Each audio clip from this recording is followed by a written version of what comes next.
ತೆಗಿದಾದ ದ್ರೌಪದಿ ಕಾಯ್ದ ಕೋಳಲ್ನಾಡೈ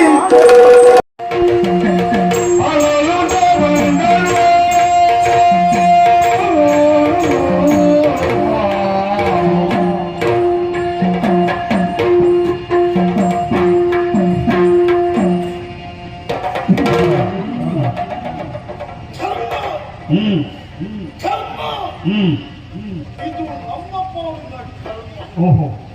ಅಲ್ಲದೆ ಹೋಗಿದ್ದರೆ ಕೈ ಹಿಡಿದ ಮಡದಿಯನ್ನು ಮತ್ತೊಬ್ಬ ಕಾಮವೆಂಬ ಬಲಾತ್ಕರಿಸುತ್ತಾ ಇರುವ ಸಂದರ್ಭ ತಡೆಯುವುದಕ್ಕೂ ಈ ಭೀಮಸೇನನಿಗೆ ಅವಕಾಶ ಇಲ್ಲದೆ ಹೋಗಿದ್ದ ದುಷ್ಟ ಕೀಟಕರನ್ನು ಮುರಿದುಕೊಳ್ಳುವುದೇ ನನ್ನ ಉದ್ದೇಶವಾಗಿದೆ. ತಕ್ಷಣ ಬಂದಿರುವಂತಹ ಸುಂದರಿ ಸಂತ ಸನ್ಯಾಸಿಯ ವೇಷದಲ್ಲಿರುವಂತಹ ಧರ್ಮ ಜಿಜ್ಞಾಸುವಾದಂತಹ ನಮ್ಮಣ್ಣ ಧರ್ಮರಾಜನ ಸೂಚನೆ ಒಳಮಟ್ಟ ಅಡುಗೆಗೆ ಕತ್ತಿಗೆ ಕಡಿಮೆಯಾದರೆ ಅರಮನೆಯ ಮುಂಭಾಗದಲ್ಲಿರುವಂತಹ ವೃಕ್ಷವನ್ನು ಮುರಿಯಲು ಹೋಗುವುದು.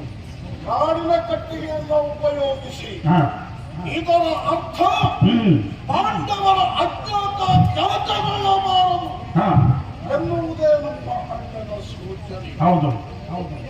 ಸರಿ, ಅದರೊಂದಿಗೆ ಮಾಡುವನು ಭವಿಸುತ್ತಾ ಇದ್ದಂತಹ ಕೃಷ್ಣ ಬೇರೆಯವರು ಬಡಿಸಿದ್ದನ್ನು ಊಟ ಮಾಡಿದ ಸ್ವತಃ ಅಡುಗೆ ಮಾಡಬೇಕು. ಕೇವಲ ನನ್ನ ಹೊಟ್ಟೆ ತುಂಬಿಸಿಕೊಳ್ಳುವುದು ಮಾತ್ರ ಅಲ್ಲ, ಅಂದವರಿಗೆಲ್ಲ ಬಡಿಸಬೇಕು. ಬಡಿಸುವುದಕ್ಕೆ ಬೇರೆ ಜನ ಇದ್ದರು, ಅಡುಗೆಯ ವ್ಯವಸ್ಥೆಯನ್ನು ನಾವು ಮಾಡಬೇಕು. ಇದು ನನ್ನ ಪಾಲಿನ ಕರ್ಮವಲ್ಲದೆ ದೇಹಕ್ಕೆ ಒಂದು ರೀತಿಯ ಆಯಾಸ, ಅವರಿಗೆ ಪ್ರಾಣ ಒದಗಿದೆ. ಆಯಾಸ ಯಾರು ಬಿಡ್ಲಿಲ್ಲ.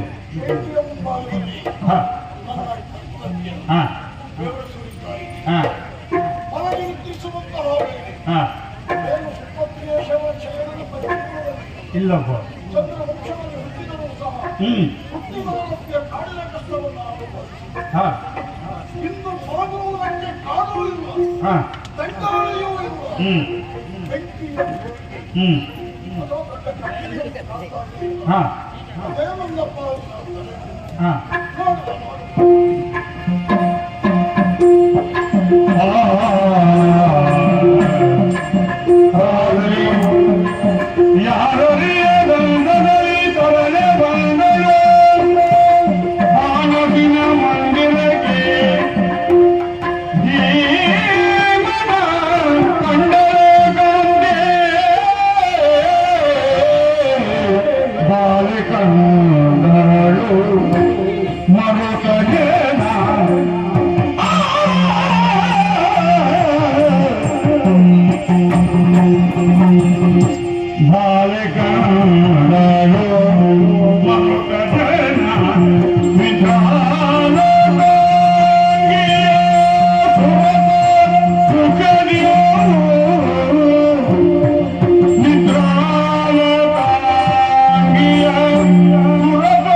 ಅರಿವಾಗಬಾರದು ಎಂಬ ಕಾರಣಕ್ಕೆ ಇವಳ ವೇಳೆಯಲ್ಲಿ ಸರಿದು ಬಂದೆ. ಎಲ್ಲಿದ್ದಾರೆ ನಂದಿನಿಯ ಭೀಮಸೇನ ಅಂತ ಸುತ್ತ ಬಂದೆ. ಅಯ್ಯೋ ದೇವರೇ, ನನ್ನವರು ಒರಗಿದಂತಹ ಪರಿಸ್ಥಿತಿಯನ್ನು ಈ ಪರಿಯಾಗಿ ಕಣ್ಣಿಂದ ಕಾಣುವ ಸೌಭಾಗ್ಯ ನನ್ನ ಪಾಲಿಗೆ ಏಕೆ ವಿಷಾದವಾಗುತ್ತಾ ಇದೆ. ಇಂದ್ರಪ್ರಸ್ಥದ ನಡುವಿನಲ್ಲಿ ಬೆತ್ತಲೆಯ ಸಂತೋಲಿಕ ಕಲ್ಪದಲ್ಲಿ ನನ್ನವರು ಒರಗಿದಂತಹ ಆ ಸಮಯ ಸುಂದರ ದೃಶ್ಯವನ್ನು ಈ ಪಾಕಶಾಲೆಯಲ್ಲಿ ಅವರಿಗೆ ನೆಲದಲ್ಲಿ ಹೊರಗಿದ್ದಾರೆ. ದೇವರೇ, ಇವರಿಗೆ ಎಚ್ಚರವಾಗಿಲ್ಲ, ಇವರು ಎಚ್ಚರಗಳಿದೆ, ನನ್ನ ಕಷ್ಟ ಹೇಳಿಕೊಳ್ಳುವ ಹಾಗಿಲ್ಲ. ಏನ್ ಮಾಡಿ ಎಪ್ಪಿಸಿದ್ರೆ ಇವರಿಗೆ ಬಹಳ ಕೋಪ. ಎತ್ತ ಇವರು ಕೋಪದಿಂದ ಏನನ್ನ ಆಡಿದ್ರೆ ಇವರ ಮೇಲೆ ಅತಿಯಾದ ಪ್ರೀತಿ ವಿಶ್ವಾಸ ಹೊಂದಿರುವ ನನ್ನ ಮನಸ್ಸಿಗೆ ನೋವಾಗ್ತದೆ. ಆದ್ರಿಂದ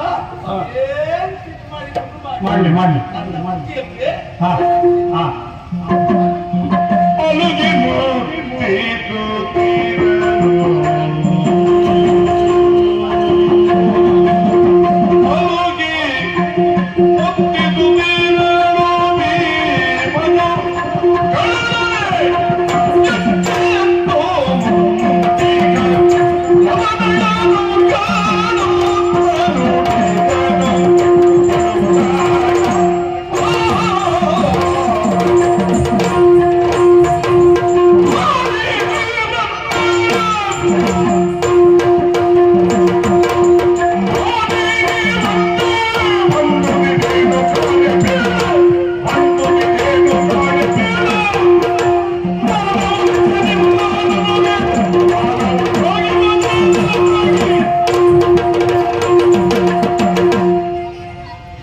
ಆನೆನೀರನ್ನಡೆ ಆನೆನೀರ ಕುಲಕ್ಕೆ ಸತ್ಪ್ರಾಣಿಯರು ನನ್ನ ವಸೆಯಾದಂತಹ ಪಾಂಚಾಲಿ ಎನ್ನುವುದನ್ನು ಪಾಂಡವರು ಮಾತ್ರ ತಿಳಿದಿರುವುದಲ್ಲ, ಪ್ರಪಂಚವೇ ತಿಳಿದಿರುವಂತಹ ಸತ್ಯ.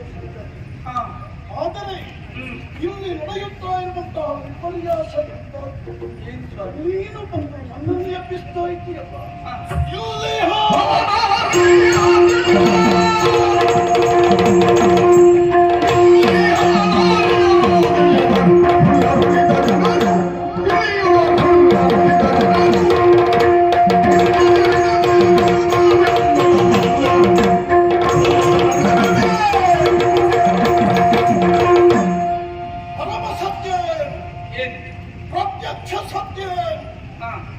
ಪ್ರತ್ಯಕ್ಷ ಇಲ್ಲಿ ನಾನು ಬರಲು ನೀನು ಶೈಲೇಂದ್ರಿಯ ವೃತ್ತಿಯಲ್ಲಿರಬಹುದು, ಆದರೆ ಪರಮ ಸತ್ಯ ಪಾಂಡವರಲ್ಲಿ ಭೀಮಸೇನ ನಮ್ಮ ರಸೆಯಾದಂತಹ ಪಾಂಚಾಲಿ ಈ ಪರಮ ಸತ್ಯ ಇಲ್ಲಿ ರಹಸ್ಯವಾಗಿದೆ ಎಂಬ ವಿಚಾರವನ್ನು ನೀನು ತಿಳಿದವನು. ಅಣ್ಣ ಧರ್ಮರಾಯನ ಆದೇಶವನ್ನು ಪಾಲಿಸುವುದಕ್ಕಾಗಿ ಮಧ್ಯದ ಕೈಯಲ್ಲಿ ನಮ್ಮ ವೃತ್ತಿಯನ್ನು ಮಾಡ್ತಾ ಇದ್ದ ನೀನೇನೋ ಬಂದು ನನ್ನನ್ನು ಎಬ್ಬಿಸ್ತಾ ಇದ್ದೆ.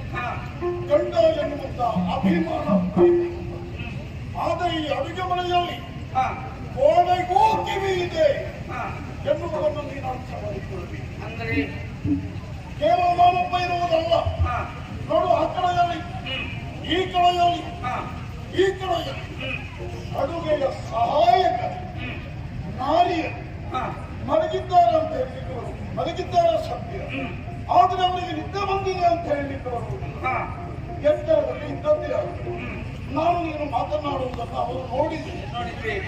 ನಮ್ಮ ಅಜ್ಜ ಅಂತ ಸ್ಫೋಟವಾಗಿ ರಹಸ್ಯ ಭಯವಾಗಿದೆ. ಮುಂದೆ ಆಗುವಂತಹ ಆಪತ್ತು ವಿಪತ್ತು ನಾನು ಎದುರಿಸಬೇಕಾಗಿದೆ. ಅದಕ್ಕೆಲ್ಲ ಅವಕಾಶವನ್ನು ಕೊಡಬೇಕು. ಸೈಲಂದ್ರಿ ಬಂದ ತೆರಗು ಆಯ್ತು. ಹೋಗು ಹೋಗು ಹೋಗು ಹೋಗು.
ಎಲ್ಲರೂ ಕಂಡವರಿದ್ದಾರೆ, ಕೇಳಿ ತಿಳ್ಕೊಂಡವರಿದ್ದಾರೆ. ತುಂಬಿದ ವಿರಾಟನ ಸಭೆಯಲ್ಲಿ ಕೀಚಕ ಎನ್ನುವ ಒಬ್ಬ ಕೊಲ್ಲಿ ನನ್ನನ್ನು ಕಾಲಿಗೆ ತೊಡೆದು ಅವಮಾನಗೊಳಿಸಿದ್ದು ನಮಗೆ ತಿಳಿಯದೆ ಆ ಪಾಪಿ ನಿಂದೆ ಎಂಬುದರಲ್ಲ ಸ್ವಾಮಿ. ಯಾವ ಕ್ಷಣಕ್ಕೆ ನನ್ನನ್ನು ಕಂಡನೋ ನನ್ನ ಬೆನ್ನ ಬೀಳದೆ ಆತ ಆಡ್ತಾ ಇದ್ದಾನೆ, ಪೀಡಿಸ್ತಾ ಇದ್ದಾನೆ. ಅವನಿಗೆ ಕೊಟ್ಟಾಗುವ ಗೋಳು ನನ್ನಿಂದ ಸಹಿಸಲಿಕ್ಕೆ ಸಾಧ್ಯ ಇಲ್ಲ. ಆ ಪಾಪಿಯಿಂದ ನನ್ನ ಮಾವ ಕಾಪಾಡಿ ಸ್ವಾಮಿ.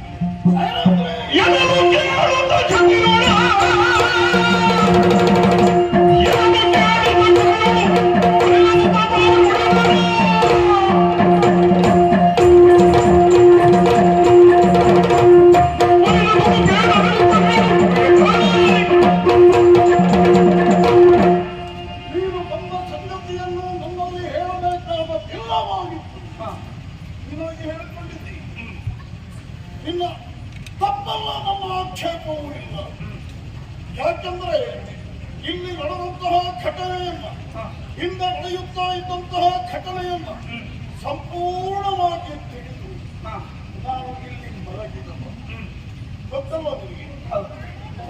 ಕೀಚಕ ನಿನ್ನನ್ನು ಬಲಾತ್ಕರಿಸುತ್ತಾ ಇರುವ ಸಂದರ್ಭ ಬಾಣಸಿಗನಾದಂತಹ ನಾವು ಅವನನ್ನು ಮುರಿದುಕೊಳ್ಳುವ ಉದ್ದೇಶದಿಂದಲೇ ಹೊರಬಂದಿದೆ. ಆದರೆ ಅಲ್ಲಿ ನನ್ನನ್ನು ಕಟ್ಟಿ ಹಾಕಿರುವ ಅಣ್ಣನ ಆಜ್ಞೆ ಎನ್ನುವುದನ್ನು ತಿಳಿದು ನೀನು ಇಲ್ಲಿಗೆ ಬಂದಿತ್ತು. ಸರಿ, ನಿನ್ನ ಮಾನವನ್ನು ನೀನು ಕಾಪಾಡಿಕೊಳ್ಳಬೇಕು. ಆದರೆ ಇಲ್ಲಿಗೆ ಯಾಕೆ ಬರಬೇಕು? ನಿಮ್ಮಿಂದ ಪರಿಹಾರ ಆಗುತ್ತದೆ.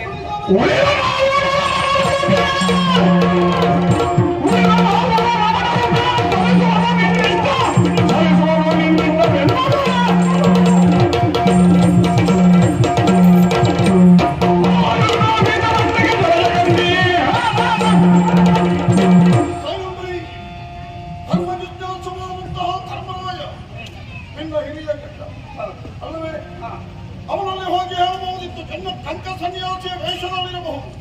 ನಿನ್ನ ಕಷ್ಟವನ್ನು ಪರಿಹರಿಸುವಂತಹ ಒಬ್ಬ ಮತಿವಂತನಾದ ಬೇಡ ಮತ್ತೆ ಯಂತ್ರವನ್ನು ವ್ಯಾಪಿಸಿದವ ಮಧ್ಯ ಪಾಂಡವಿಯಾದಂತಹ ಪಾರ್ಥ ಅಲ್ಲಿಗೆ ಹೋಗಿ ಹೇಳಬೇಕಿತ್ತು.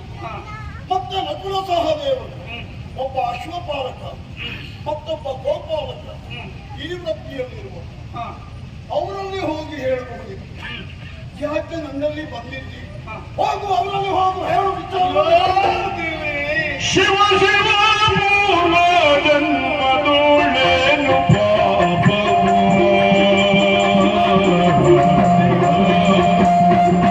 ಶಿವ ಶಿವ ಪೂರ್ವ ಜನ್ಮದೋಳು ನಾವೇನು ಪಾಪವು ಮಾಡಿದೆನು ನಮಗಿಂದು ಪವನಯಾಗಿ ಪುರುಷರಿಗೆ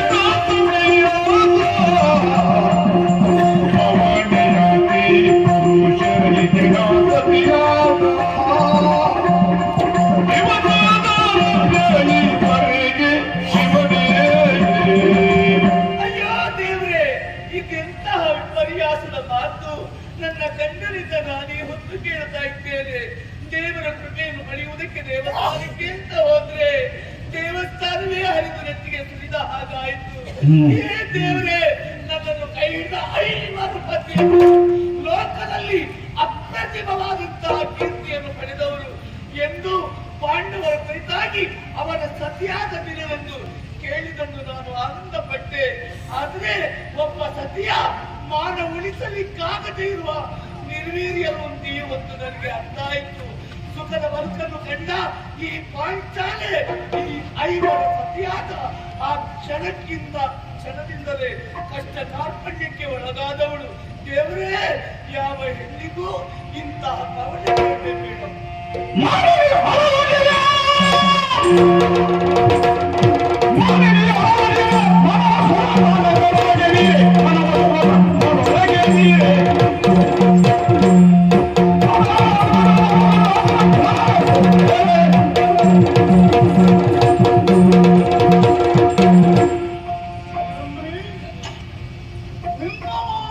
ಸಂರಕ್ಷಿಸುವುದಕ್ಕೆ ನಮ್ಮ ಇವರಿಂದಲೂ ಈ ಸಂದರ್ಭದಲ್ಲಿ ಅಸಾಧ್ಯ ಎನ್ನುವುದನ್ನು ಕಂಡು ಕಣ್ಣೀರನ್ನು ಸುರಿಸುತ್ತಾ ಇದ್ದೀವಿ. ಹೇಳಿ, ಯಾಕೆ ಕಣ್ಣೀರು? ನಿನ್ನ ಕಣ್ಣೀರನ್ನು ಬಳಸಿ ನಿನ್ನ ಗಂಡ ಭೀಮಸೇನ ಮಾಡಿದ್ದೇನೆ. ಆದರೆ ಮಾಡೋಳು ನನ್ನ ಸ್ಥಿತಿ ಏನಾಯಿತು ಗೊತ್ತೇ?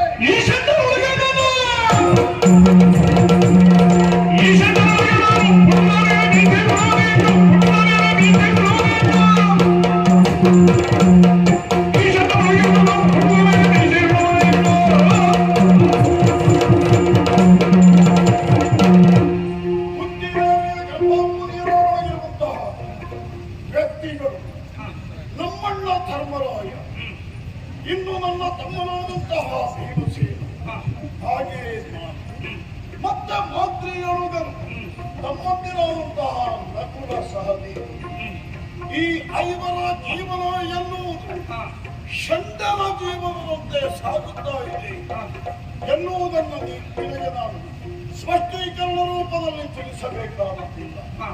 ಈ ಷಂಡನೊಡನೆ ಹುಟ್ಟಿದ ಕಾರಣದಿಂದ ನನ್ನ ಸಾಹಸವನ್ನ ಗೌಪ್ಯವಾಗಿಡಬೇಕಾದಂತಹ ಸಂದರ್ಭ ಸೃಷ್ಟಿಯಾಗಿದೆ.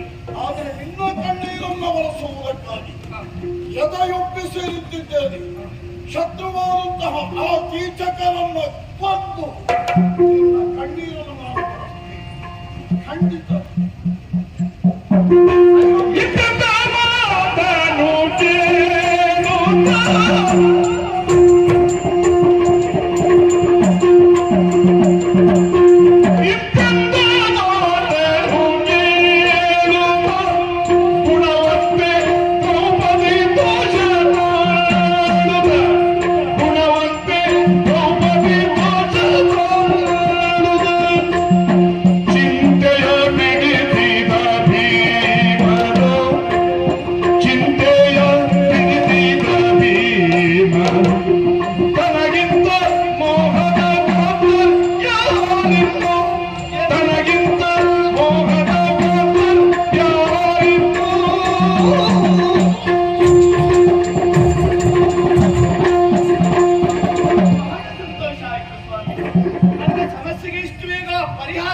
ನೀವು ಕೊಡ್ತೀರಿ ಅಂತ ಖಂಡಿತ ನನಗೆ ನಂಬಿಕೆ ಇತ್ತು, ವಿಶ್ವಾಸ ಇತ್ತು. ಆದ್ರೆ ಆ ಕೀಚಕರನ್ನು ಕೊಲ್ಲುತ್ತೇನೆ, ನನ್ನ ಕಷ್ಟಕ್ಕೆ ಪರಿಹಾರ ಒದಗಿಸಿಕೊಡ್ತೇನೆ ಅಂತ ಹೇಳಿದ್ವಿ. ಹೌದು, ನನ್ನ ಮನಕ್ಕೆ ಚಿಂತೆ ಬಂದಾಗ, ನನ್ನ ಬದುಕಿಗೆ ಕಷ್ಟ ಬಂದಾಗ ಅದಕ್ಕೆಲ್ಲ ಪರಿಹಾರದ ದಾರಿ ತೋರಿಸಿಕೊಟ್ಟವರು ನೀವು. ನನ್ನ ಚಿಂತೆಯನ್ನು ತಿಳಿಸಿದ ನೀವು. ನನಗಿಂತಹ ಮೋಹದ ಕಾರಣ ಯಾರಿದ್ದಾರೆ? ಅದೇ ಒಂದು ನಿನ್ನ ಸಮಸ್ಯೆಗೆ ಪರಿಹಾರ ಕೊಡುತ್ತೇನೆ ಎಂದರಷ್ಟೇ ಸಾಲದು. ನನ್ನ ಮಾರು ಉಳಿಬೇಕು ಅಂತಿದ್ರೆ ಅವಸ ಇದೆ. ಈ ಜಗವೊಬ್ಬ ಕಾಮುಕ, ಕೇವಲ ಅವರನ್ನು ಶಿಕ್ಷಿಸುವುದು ಕಣ್ಣುವುದು, ಇಷ್ಟು ಮಾತ್ರ ಇಲ್ಲಿಗೆ ಸಮಾಧಾನ ಆಗುವುದಿಲ್ಲ. ಪಡೆಗ ಕೀಚಕ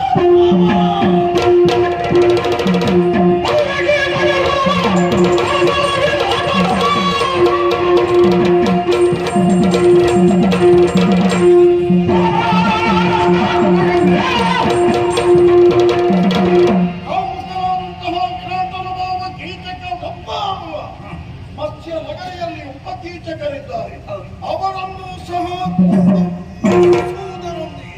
ಕಾಮುಕರ ಸರ್ವನಾಶ ಮಾಡ್ತೇನೆ. ವಿಷಯ ಕೌರವರಿಗೆ ಗೊತ್ತಾಗಿ ಅವರೆಲ್ಲ ಒಟ್ಟಾಗಿ ಬಂದ್ರೆ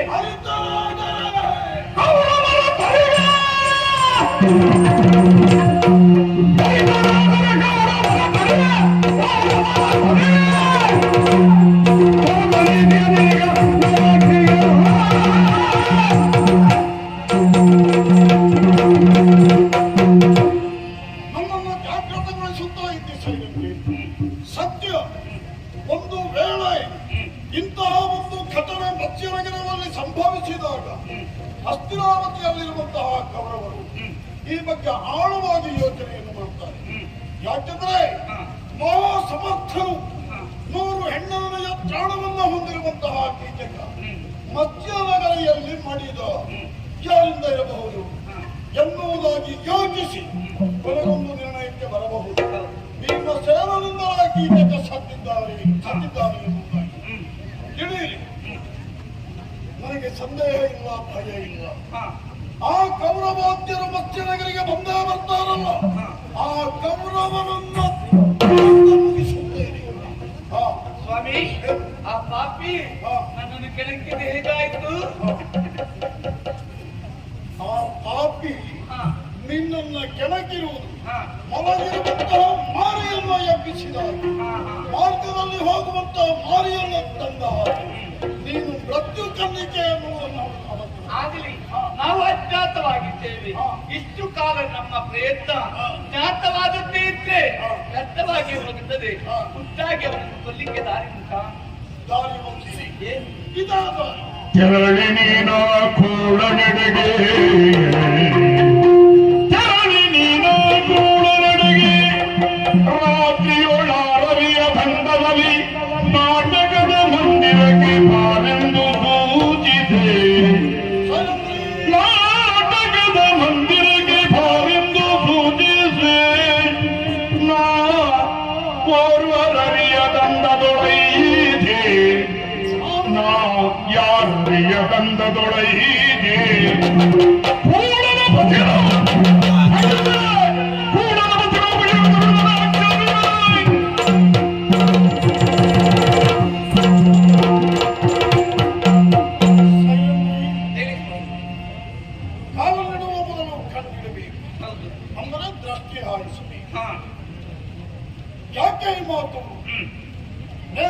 ಕೋಪದ ಆವೇಶದಲ್ಲಿ ಹೋಗಿ ಕೀಚಕನನ್ನ ಕೊಂದದ್ದೇ ಆದರೆ ಹಾ ನಾನು ಈಗಾಗಲೇ ವಿವರಿಸಿರುವಂತಹ ಕೌರವಾದ್ಯರ ಹಾ ಇರವನ್ನು ಮತ್ಸ್ಯನಗರದಲ್ಲಿಯೇ ನಾವು ಕಾಣಬಹುದು. ಹೌದು ಅದಕ್ಕೆಲ್ಲ ನಾವು ಅವಕಾಶವನ್ನು ಕಲ್ಪಿಸಿಕೊಡುವ ಬೇಡ. ಕೀಚಕನನ್ನ ಕೊಲ್ಲುವಲ್ಲಿಯೂ ಹಾ ಗೌಪ್ಯವನ್ನು ನಾವು ಕಾಪಾಡಿಕೊಳ್ಳಬೇಕಾಗಿದೆ. ಆಗಲಿ. ಆದರೆ ಎಲ್ಲಿ ಯಾವಾಗ ಹಾ ಅಮಾವಾಸ್ಯೆ ಹಾ ನಾಳೆ. ನಾಳೆ. ಆ, ಹಾ ಅಮಾವಾಸ್ಯೆಯ ಸಾವು ಹಾ ಯೋಗ್ಯ. ಹೌದೌದು. ಮತ್ತೆ ಅವನಿಗೆ ಆಯಸ್ಸು ತೀರಿತು ಅಂತ ಹೇಳ್ತಾರೆ. ಐಷತೀರ್ಯ ಕೀಚಕ ಸತ್ತಿದ್ದಾನೆ ಹಾ ಎನ್ನುವುದನ್ನು ಜಗತ್ತು ತಿಳಿಯಬೇಕು. ಹಸ್ತಿನಾಪುರದಲ್ಲಿ ಸರಿ. ಆದ್ದರಿಂದ ನಾಳೆಯ ದಿನ ಅವನ ಸಾವು ಸಂಭವಿಸಬೇಕು. ಎಲ್ಲಿ? ಹಾ ಸ್ಮಶಾನ. ಹಾ ಅಲ್ಲಿ ಇದೆ ನಾಟ್ಯ ಶಾಲೆ. ಹಾ ಸಂಜೆಯ ವೇಳೆಯಲ್ಲಿ ಹಾ ಆ ಕೀಚಕರನ್ನ ಹಾ ಸ್ಮಶಾನದಲ್ಲಿರುವಂತಹ ನಾಟ್ಯ ಶಾಲೆಗೆ ಕರೆಸಿಕೊಂಡು ಹಾ ಕೊಂದು ಮುಗಿಸುವಂತಹ ಯತ್ನವನ್ನು ನಾವು ಮಾಡಿ ಕರ್ಕೊಂಡು ಬರುವುದು ನಾಡು, ಕರ್ಕೊಂಡು ಬರುವ ಕೆಲಸ ನಿನಗೆ ಮತ್ತೆ ನಾನು ಹೋಗಾಗ್ತದೆ. ಕೊಲ್ಲುವುದು ನೀವು. ಮತ್ತೆ ಉಳಿದ ಸಿದ್ಧತೆ ಹಾ ಅಲ್ಲಿಗೆ ಮಾಡಿಕೊಳ್ಳುವ. ಹಾ ಉಳಿದದ್ದೆಲ್ಲ ಸಿದ್ಧತೆ ಎಲ್ಲ ಆಮೇಲೆ ಮಾಡ್ಕೊಳ್ಳೋಣ. ಮತ್ತೆ ಹಾಕಿ ಸಹ ಆಯ್ತಲ್ಲ. ಕೀಚಕ ವಧಾತ್ ಪ್ರಕರಣ ಹಾ ಅದು ಪ್ರತ್ಯಕ್ಷ ನಾವು ತೋರಿಸುವುದು ಬೇಡ. ಹಾ ಎಲ್ಲವೂ ಗೌಪ್ಯವಾಗಿದೆ. ಹಾಗೆ ಮಾಡುವ. ಅದೊಂದು ವಿಚಾರ. ಏನು? ಹಾ. ಹಾ ಈ ಭೀಮಸೇನಾಗಿಯೇ ಹೋದರೆ ಕಾಮಾಂಧನಾದಂತಹ ಕೀಚಕ ಹಾ ಖಂಡಿತವಾಗಿಯೂ ತನ್ನ ಕಾಮಕ್ಕಾಳಿಗಾಗಿ ಮುಂದೆ ಬರಲಿಲ್ಲ. ಇಲ್ಲ. ಆದ್ರಿಂದ ಒಂದು ಕೆಲಸ ಮಾಡು. ಏನು? ನನ್ನ ಕೊನೆಯ ಕ್ಷಣದಲ್ಲಿ ಹಾ ನಾನು ವೇಷ ಮಾಡುವುದೇ ಬಿಡಬೇಕು ಅಂತಿದ್ದೆ. ಹಾ ಹಾ ಹ್ಮ್ ಒಂದು ಸ್ತ್ರೀ ವೇಷ ಮಾಡಿ ಹಾ ಕೊನೆಯ ಸೇವೆ ಮಾಡೋಣ ಅಂತ. ಅಲ್ಲಿಗೆಲ್ಲ ಮರ್ತು ಬಿಡ್ತಾರೆ ವೇಷವನ್ನು. ಹಾ, ವೇಷವೇ ಸಾಕಪ್ಪ. ಆಗ್ಲಿ.